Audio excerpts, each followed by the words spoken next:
does do a lot of other stuff, so I don't, and if you have any shell on there, you kind of ruin that ground. So it's really nothing that's too viable. And as Brian mentioned, we've been doing all sorts of other stuff, and you can do all sorts of mechanical stuff from other equipment, from trying to bubble them up with inject air and bubble them up too, and spike them, and all sorts of stuff we've been playing with. But really, there's nothing that we've found or anyone else has found at this point. And so then you're talking about, well, what about growing on long lines? And this is That's a great photo. this is a great photo. So these are long lines. They've been out there just a little over a year, and you can see that they are sunken beyond harvestability.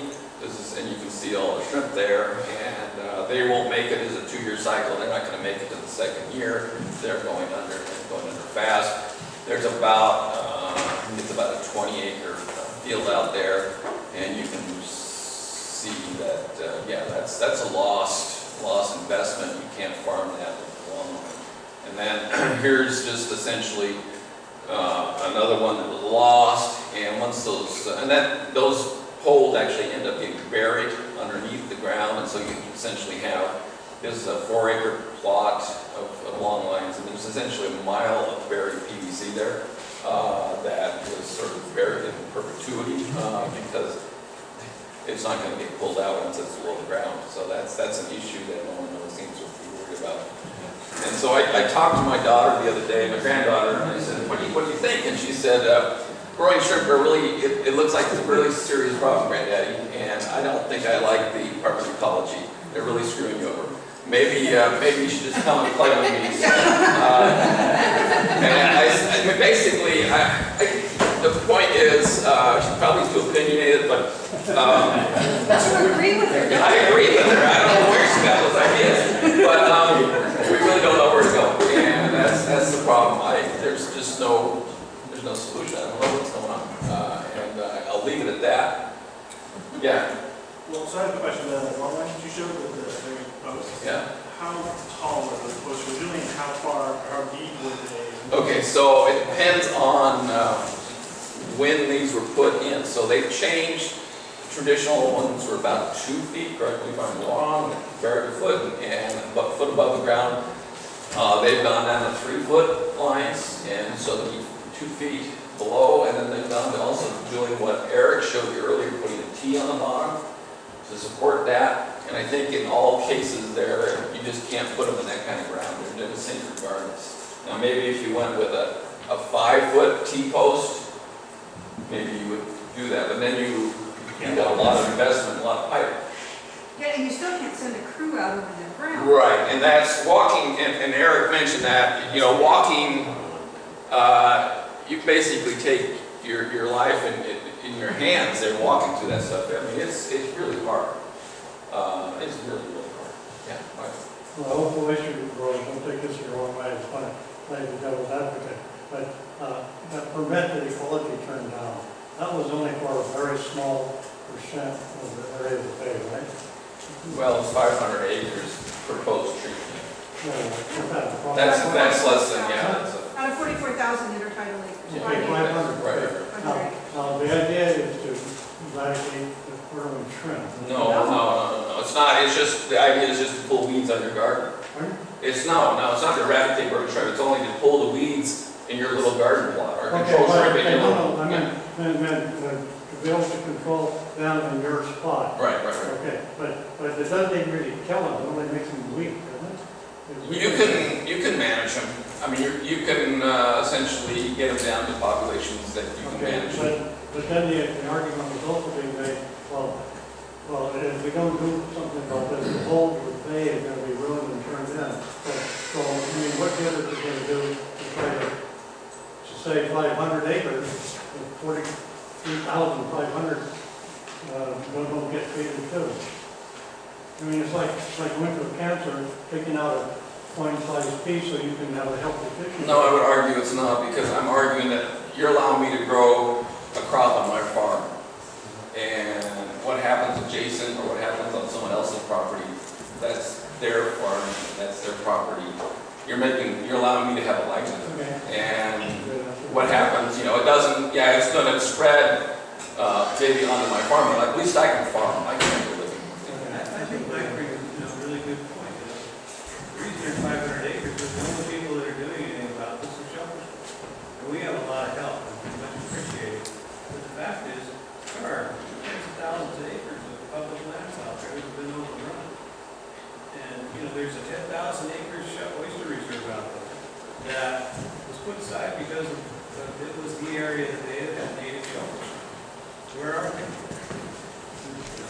And I just thought, this is actually just north of Oyster Road, about 2 miles. And it's going by this the other day. So they're about 200 feet apart. This is an area with shrimp, and this is the area without shrimp. And really, they're immediately adjacent to each other. You can just sort of appreciate the habitat. This happens to be Brian's ground, and that's Ken's ground there. But they're within a few hundred feet of each other, and one's lost, and one will be lost eventually.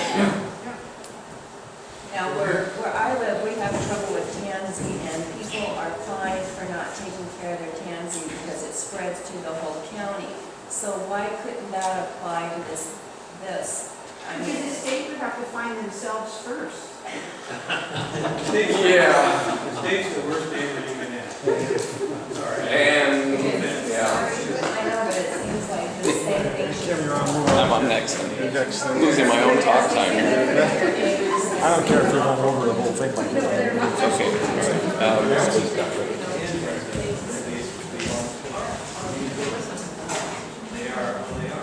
You got another question back here from Bob Hay.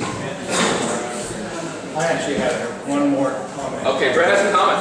Sort of on what Brian was saying, that I don't think the idea, I understand the point of, mechanical being light touch. Well, I was hoping, I mean, I guess the hope was that you could use those families like you normally use them, like the ground, maybe a little bit, and they would actually control the shrimp and manage your ground. And obviously that doesn't work in all cases, and certainly doesn't work if you use that on a really shrimpy bed. So one of the other things that you would have on your ground that you wouldn't have, maybe as many on the shrimp ground, would be some of the predators. Unfortunately, they don't remember when you're doing this. But let's say you did that. One question is if you had that earlier recruitment batch and it happened in August or something like that, and you're out there in October when you have a lot of predators coming in behind you, that might enhance the effect. You know, you guys are having an interesting conversation, but nobody can hear you. Yeah. So the next speaker really has to get moving here. Yeah. Since we go for this break, let's go really.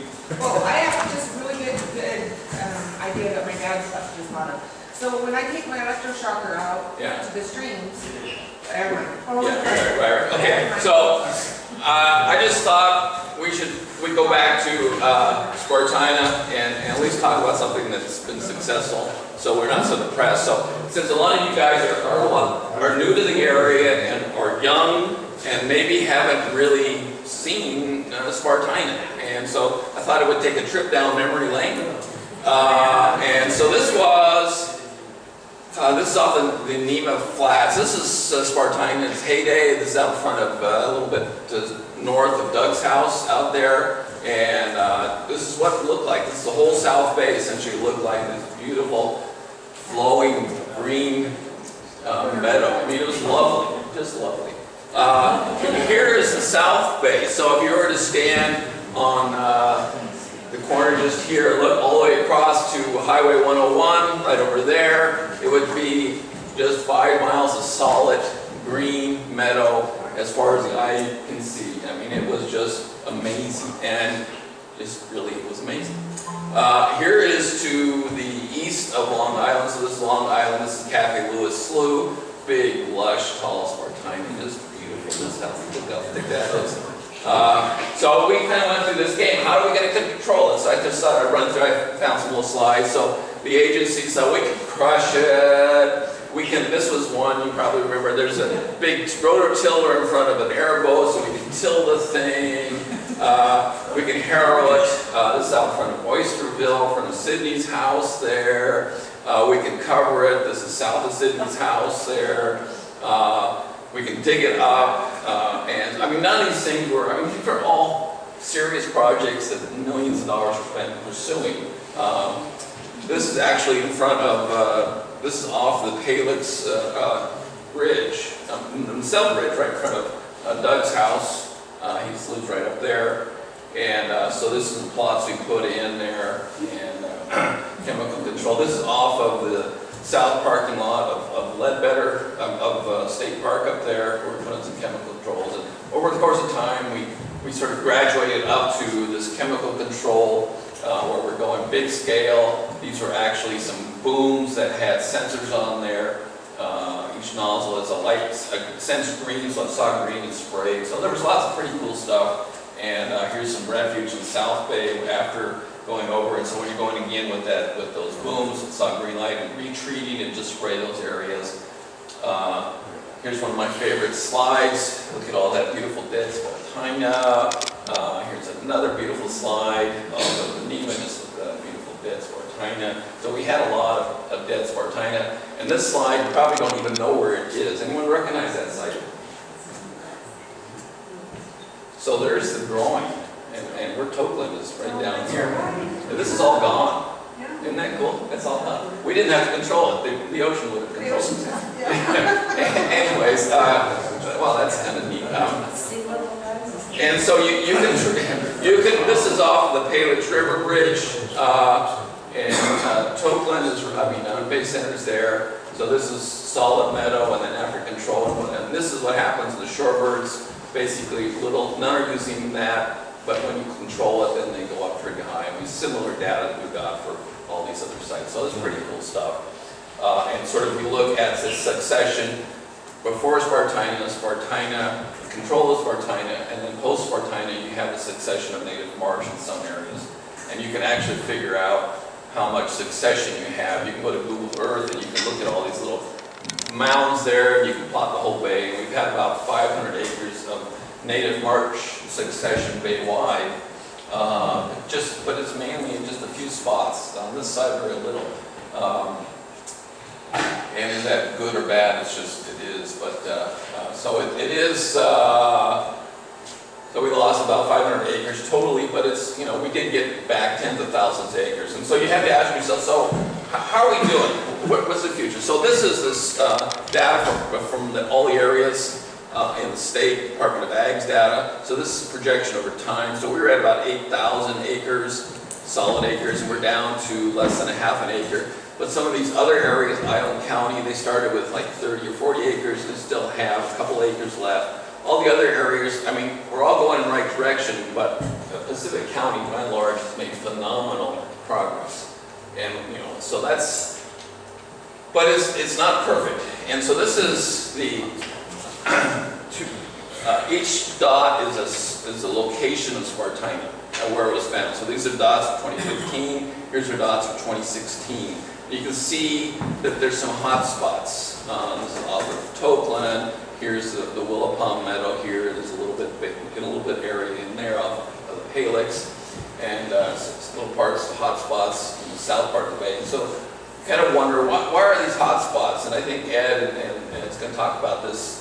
But I think there are probably some mother clones that got missed and maybe are reseeding these areas, or maybe they're just difficult areas to search. Some of this areas down here we're getting grazed by elk and cattle, so every time they go look for them, they're eaten away. And then there's difference in search efficiency by different agencies. So all parts of the bays are different people control, different agencies have different parts. And some of them have different, let's just say, efficacy as far as finding and killing Spartina. So we have some spots that are a lot higher due to agency differences. So I guess, what's the future? And I think that's really what I want to talk about.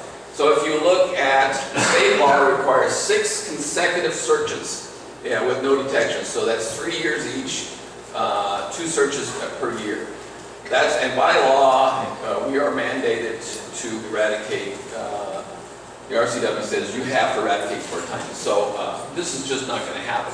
That just takes too much money to go out there and search the bay 6 times and find nothing.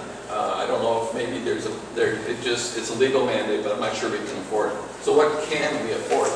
So right now we're paying about $800,000 a year, and if you do the math, it's about over $5,000 a mile short to go out and control Spartina every year. And that's about the budget that we've got coming in. And at some point you're going to say, well, for the remaining 5 plants, or is that worth it? You're going to pay that much for those remaining 5 plants? At some point, Brian's going to turn off the spout, and he's going to say, figure it out. So we have to declare a trade-off. Declaring eradication comes at a trade-off of the cost to continue the search versus the risk of reestablishment. I mean, if you stop searching, it's going to reestablish. And so I don't know if we're ever going to get an eradication model. An extirpation model might be better, where we're just going to have local extinction. And I just sort of did a model figuring out what's it going to take to get down to a half a plant in the whole bin.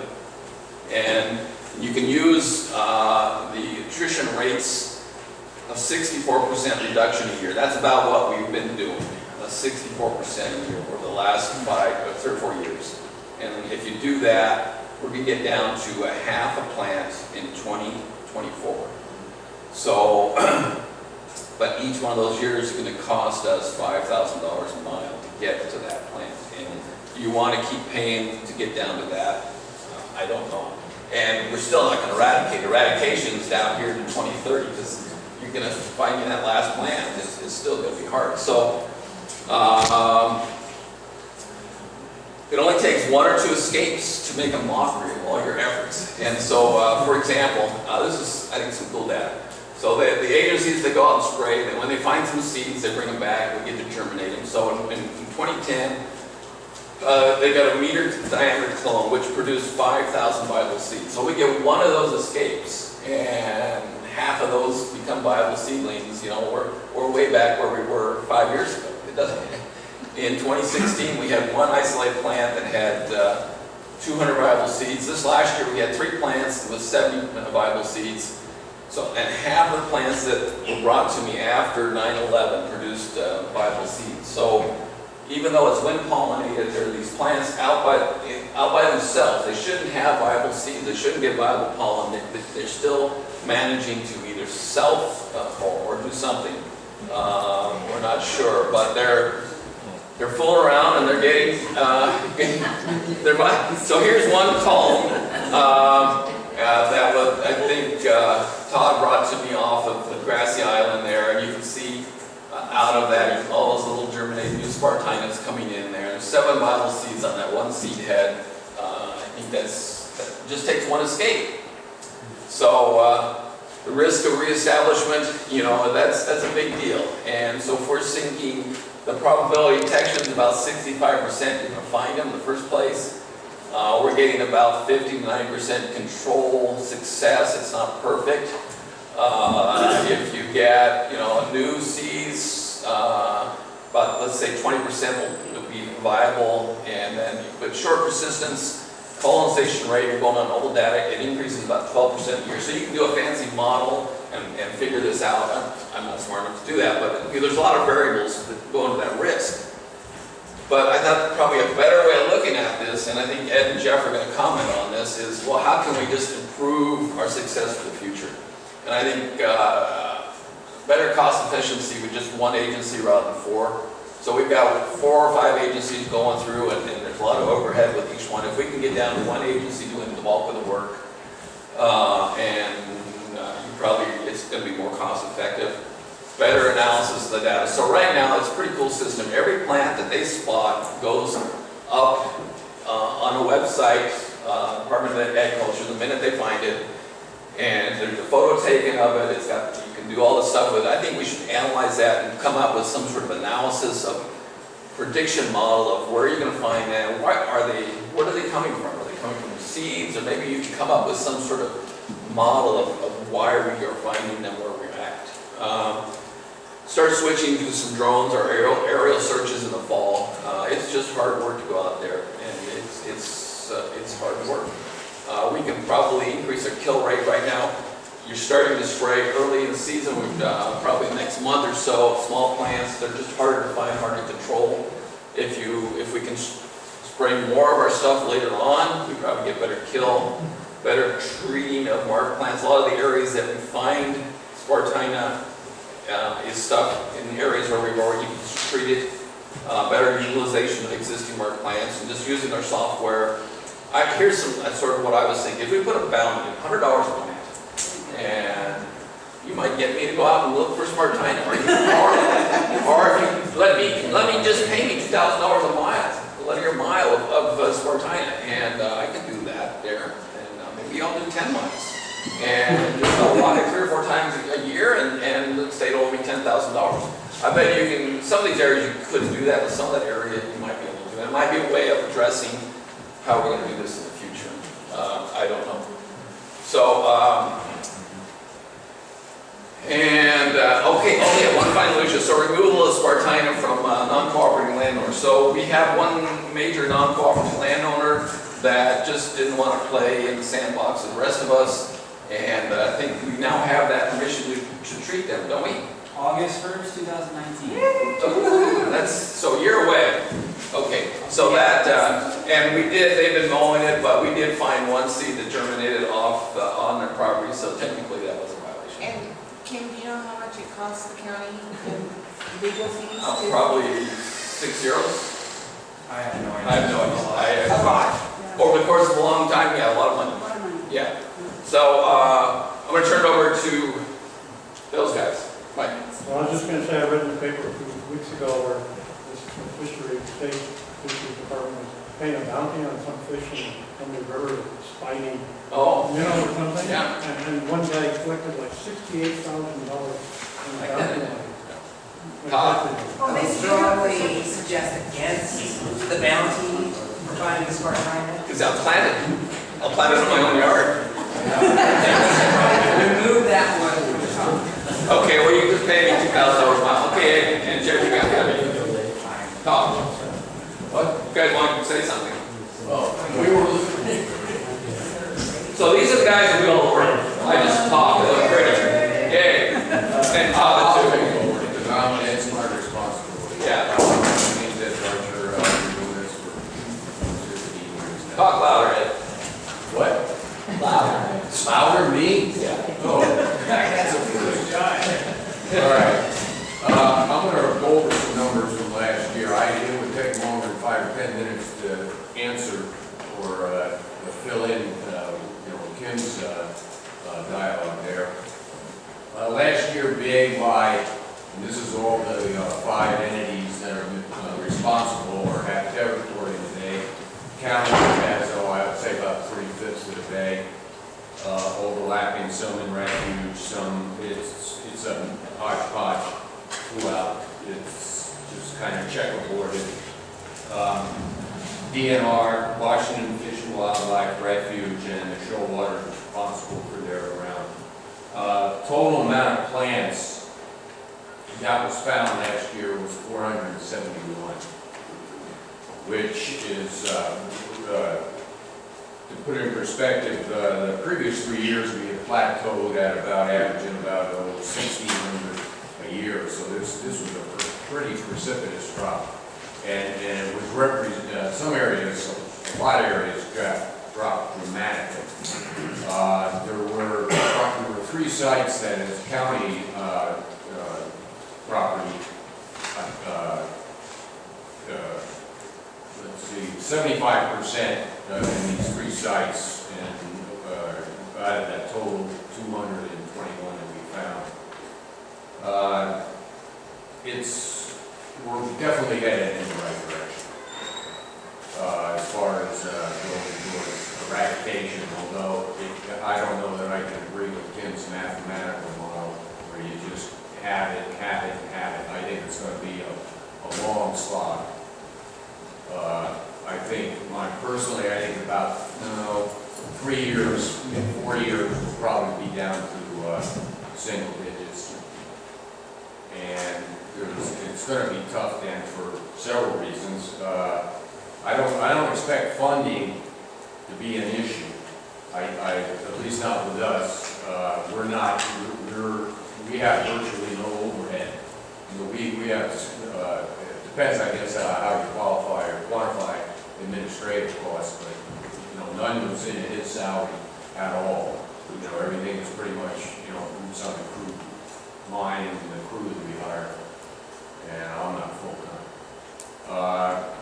I can't say that for the other agencies, and I'm not going to poke that one too much. Some are more efficient than others.